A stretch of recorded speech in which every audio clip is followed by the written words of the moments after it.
Hello, my friends. We meet again. It is I, the J Shot, and with the UFC set to celebrate its 30th birthday, you know what I thought would be good? A review and recap of their very first event. Of course, as soon as that thought entered my stupid head, I instantly remembered that I already did that years ago, like in the first ever video on this channel. So since that already exists, I thought, why not revisit it? Watch it for the first time in like 6 years and see what the clean-shaven J-Shot of yesteryear had to say about the very first Ultimate Fighting Challenge. Welcome to A History of Caged Violence, the web series that shines a light on the dark days of MMA. Okay, so I came up with that catchphrase before I think I'd even decided on a name for the channel. I don't know. I just figured it was something I should do, and I'm not really sure when I dropped it, but I think it was kind of like around the time that I realized I was less pointing a spotlight on the sport and more pointing and laughing at it, I guess. I also stuck with that giant UFC poster for a while, didn't I? And I like how in this video, if you look really closely, you can kind of see it moving because of the air conditioning. Truth be told, having all those former champions staring at me while I was editing did kind of make me decide to go the green screen route eventually, but could have been worse. Yes, the very first Ultimate Fighting Championship. Really nailed that delivery, didn't I? Ultimate Fighting Championship. Fitting, considering the event, though. Hello, ladies and gentlemen. You're about to see something that you have never seen before. The Ultimate Fighting Challenge. Okay, so Superfoot's line is hilarious, but so is the fact that I was just dropping like full-ass 10 or more second clips in there with no worry about getting copyright struck. Oh, I've learned so much over these past 6 years. Not that it's done me much good, though. And welcome to McNichols Arena. Or not. Now, it's not that there's anything wrong with how I did that, but obviously I didn't really have much of an editing style yet. So if I was doing it now, I'd probably give it this treatment instead. What I call the old zoom and boing. And welcome to McNichols Arena. Or not. Would you do it? Would I do it? You mean Yes. when I was in my prime? Now. No. Like, how did I not react to that? Like, he says it's so funny, and I'm just like moving right along.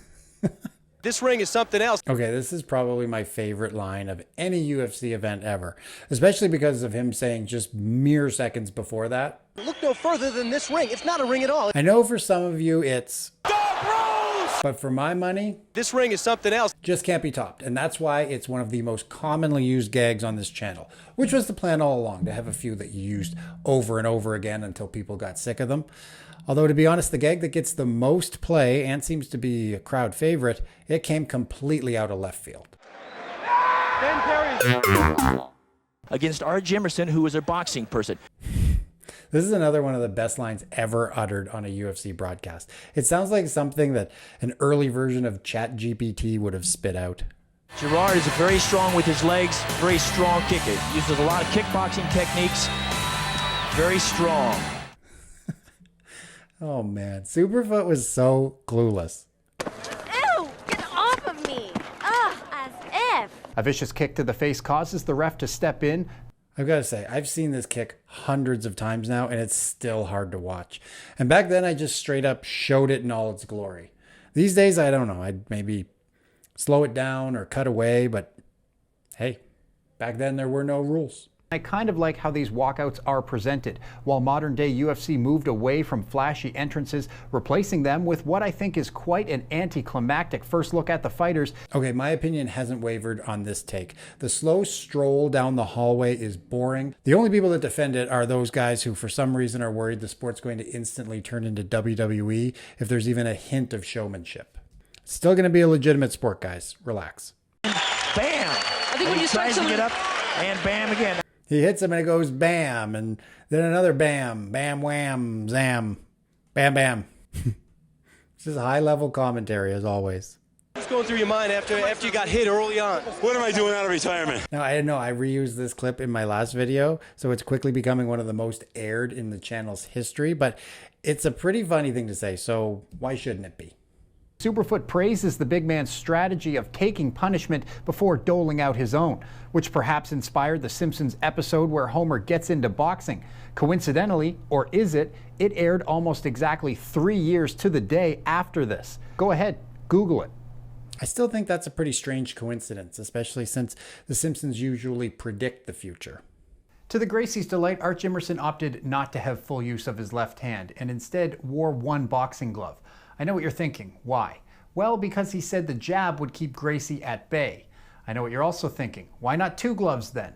Well, because he said the right hand would be saved for the knockout. Now, if the third thing you're thinking is he could still knock him out wearing a glove on that hand, the only thing I have to say is it was a different time. Yeah, and there's a different timeline where Arch Emerson knocked Hoist clean out with a right hand that he set up perfectly with his gloved jab. And following his crowning as the first ever Ultimate Fighting champion, every mixed martial artist after him adopted the one boxing glove attire. And it's as much as part of the sport as bad judging is in our timeline. Pat is a very, very strong person, very streetwise. Superfoot, come on, man. You just pulled that completely out of your ass. Also, I'm pretty sure that's at least slightly racist. I'm the most strongest, powerfulest, craziest guy out of all the groups, I think. Very streetwise. A foot on the back, right where the kidney is just like having a little ninja super glued to your back. Smith's hometown crowd chants bullshit over a fighter taking it to the ground where he's most comfortable. Oh, the more things change, the more they stay the same. 30 years ago, 6 years ago, never change, fight fans. The first semifinal is a classic striker versus strikee match. A true mixing of styles there. Just what the early days were all about. I love Gordo's swollen mitt here. I'm all set for the semis. Don't mind the bones protruding from my hand. They do that sometimes. It's nothing to worry about. They're going over the rules now that there aren't any of. Man, that's such an iconic line. And yes, I do want to hear in the comment section, what's your favorite Superfoot quote? But you know what? Why don't we do something fun right now? Let's get all the very best quotes from the very best UFC commentator of all time out of the way with the top 10 Superfoot quotes. Number 10. Pain hurts. Let me tell you, it ruins your whole day. It sure does, Bill. It sure does. Number 9. Kathy, did you catch that too? Why would she? And why is that the first thing that comes to your mind? Number 8. Kevin is great at taking punishment. Kevin has to come up here, take less punishment. As I said back then, he was the blueprint for Homer Simpson's fighting career. And the fact that even after a loss, he's all smiles only reinforces that hypothesis. Number 7. Hello, I'm Bill Wallace, and welcome to McNichols Arena. Right off the top, setting the bar as low as possible and likely letting fans know immediately that they probably waste that $30 or however much it cost back then. Number 6. Much like a football game, because you run 3 plays and punt. It's kind of a long day. You know, with in-depth knowledge of multiple sports, it's a real wonder why only Mike Goldberg was able to make the move from the UFC commentary desk to the NFL.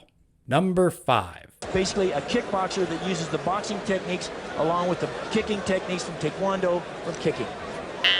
Let's look at it this way. At least he fought the urge to call him strong. Number 4. Oh, now come on. For me, it's just the look on his face when he says, "Oh, now come on." It'll seriously never get old. And honorable mention to a couple other times he uttered some similar sounds. Now. Oh. Number 3. Create the opening that you need for the, what you might call the kaboomer. You know, nothing instills fear quite like indicating to someone that you might unleash what you might call the kaboomer on them. Try it next time you're getting mugged. Number 2. They're going over the rules now that there aren't any of. The phrase that's so amazingly idiotic, even Superfoot realized as he was saying it, that it made 0 sense. Number 1. Against Arch Emerson, who was a boxing person. If you're a person known to engage in the sport of boxing, a more apt description you simply will not find anywhere. Soon the big man is down and big Juan McCarthy calls the fight. I probably should have looked up this gentleman's name, but come on, that's gold. I forgot about that one. And I'm sure some think a line like that should get me canceled, but hey. They don't call you the bad guy for nothing. Let's go to Brian now with the loser, Kevin. He seems like he's still in a great mood. I just love how he calls him a loser. And with Rozier's face, it's so perfect. Like, oh my God, you can't write that shit. This was the moment for Hoist and Gracie Jiu-Jitsu to prove what the superior fighting style really was. I really tried to be informative back then, didn't I? Maybe if I stuck with that and made listicle videos, I'd be more successful, but oh well, whatever. Rorion then presents his father Helio, the originator of Gracie Jiu-Jitsu, with an award. But the rabid crowd isn't exactly keen on slowing things down before the final. And to acknowledge the accomplishment of a pioneer warrior. Okay, if you were in the audience at McBurp Nichols Arena that night and you booed Helio Gracie, I sure hope you've asked for forgiveness. You monsters. The commentators discuss how with every passing fight, Gordo becomes more and more mummified. Now imagine if this tournament was like the size of the Kumite in Bloodsport, because at this rate, Gordo would look like one of those blow-up sumo suits by the final. That was sumo. It's got to be a great joke. It's over. It's over. That was just... Hoy seriously could have gotten an attempted murder charge. Like, he was not letting go. Gordo's tapping right on his arm, and Mr. Gracie Jiu-Jitsu is taking no chances after the Shamrock shenanigans. Okie dokie, that was a nice little trip down memory lane, taking a look at A History of Cage Violence, Episode 1, The Phantom Menace. Now let's all together give a warm, happy birthday to the fight promotion we know and love, and constantly get copyright struck by, whether we're reviewing content they own or something they have nothing to do with whatsoever. Okay, that's it for the video. As always, please like, subscribe, and check back often so that you don't miss me beating this dead horse straight into oblivion. I'm the J-Shot. Thanks for watching, and all the best.